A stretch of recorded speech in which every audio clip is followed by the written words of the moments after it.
Togo, ça dégorge quand même de talent en artisanat et qu'il faut qu'on donne une valeur à ce patrimoine culturel qu'on a, qu'on ne sait pas la valeur. Bienvenue au club des métiers d'art et d'artisanat au Togo.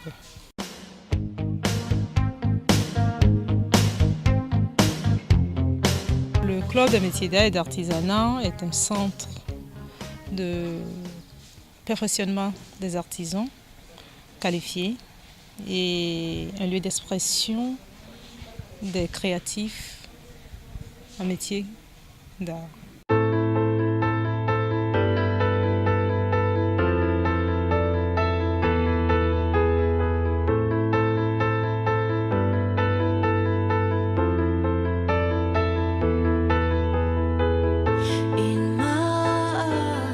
L'objectif premier du centre, c'est de renforcer la capacité de la production, la compétence des artisans togolais.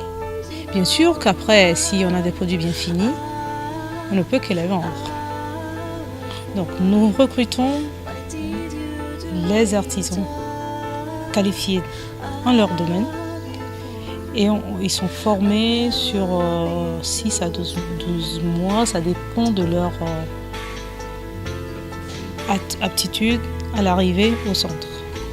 Après, ils deviennent automatiquement des salariés du centre, qui les permettra de rester 4 ans ou plus pour pouvoir perfectionner le peu qu'ils ont appris chez nous, et se rassurer qu'au bout de cette période-là, ils sont des patrons accomplis avant de se jeter et de créer leur propre atelier.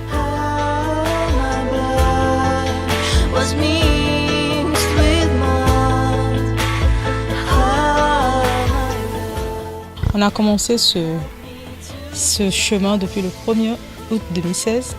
On est plus d'un an et c'est que récemment, le 13 octobre dernier, 2017, qu'on a lancé concrètement l'activité du centre.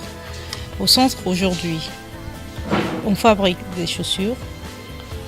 On peut vous faire des chaussures, des petits sacs, des pochettes à iPad, les accessoires, disons les accessoires maison, accessoires mode, notamment, comme je dis, des ballerines, des chaussures, des chaussures d'hommes, je veux dire, des nappes, des napperons, des draps de lit, des petites chemises, des pantalons, des meubles, bien sûr.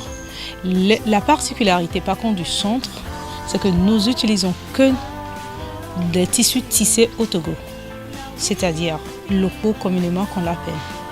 On en fait nous-mêmes les déclinaisons qu'on peut avoir, que personne ne pense pour l'instant.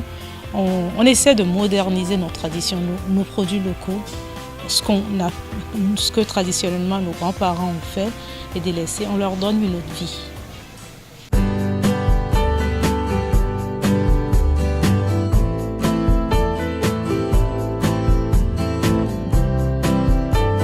Il faut dire, des années en arrière, quand j'étais partie à Londres, je commençais à travailler. J'étais l'assistante de créatrice. On faisait des accessoires maison et la manufacture était en Tunisie.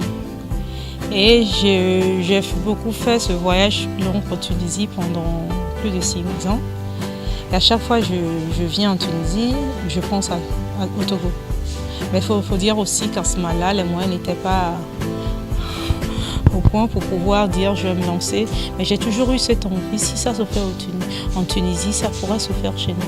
Et comme je dis, Togo, ça dégorge quand même de talent en artisanat et qu'il faut qu'on donne une valeur à ce patrimoine culturel qu'on a, qu'on ne sait pas la valeur. Il faut rajouter, mon objectif c'est de donner cette valeur ajoutée à ce patrimoine culturel qu'on a aujourd'hui et que les gens ont tendance, comme je dis, les artisans en Afrique, spécialement au Togo, ils sont les derniers choix. Donner une vie que nos artisans, quand ils passent dans la rue, se prend comme un banquier, puisque notamment c'est les banquiers, les cadres, voilà. Et voilà, donner une vie à l'artisanat et une valeur au métier.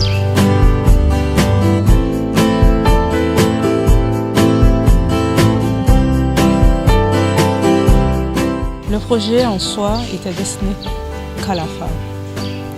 Malheureusement que l'émancipation de la femme n'a pas atteint n'a pas pris tout ce qu'il faut pour l'instant. On a encore besoin des hommes. La preuve, au niveau de la tapisserie, j'ai un homme. Il y avait une femme qui était là, qui était venue, mais elle a eu un peu peur. Elle était partie. Quoique, on a une tapissière qui a plus de 10 ans d'expérience qui vient tous les mardis et jeudis nous assister. Et je l'encourage beaucoup d'ailleurs parce que c'est pas comme quelqu'un me posait la question ce matin, il y a des métiers qu'on classe spécialement pour les hommes. Mais mon combat, c'est que chaque section soit faite et qu'on soit dominé par les femmes.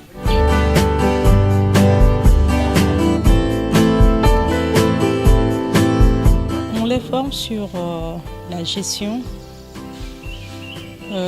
On discute beaucoup sur des thématiques de l'art, du design, de la gestion managériale de l'entreprise artisanale. Et il y a aussi des cours supplémentaires qui n'ont rien à voir avec le métier, mais que je considère vont les aider à ouvrir les yeux, comme le cours d'esthétique, le dessin, le cours d'informatique.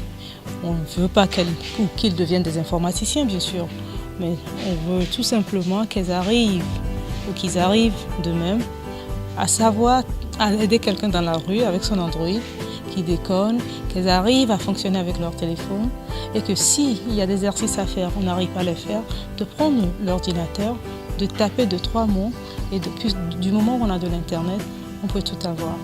Donc on fait du sport,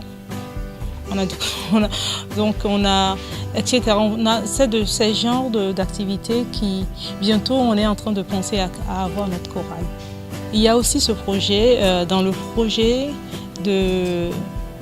d'aider les femmes artisanes ou les femmes du quartier, de la communauté, qui n'ont pas été à l'école, de venir suivre des cours d'alphabétisation chez nous gratuitement.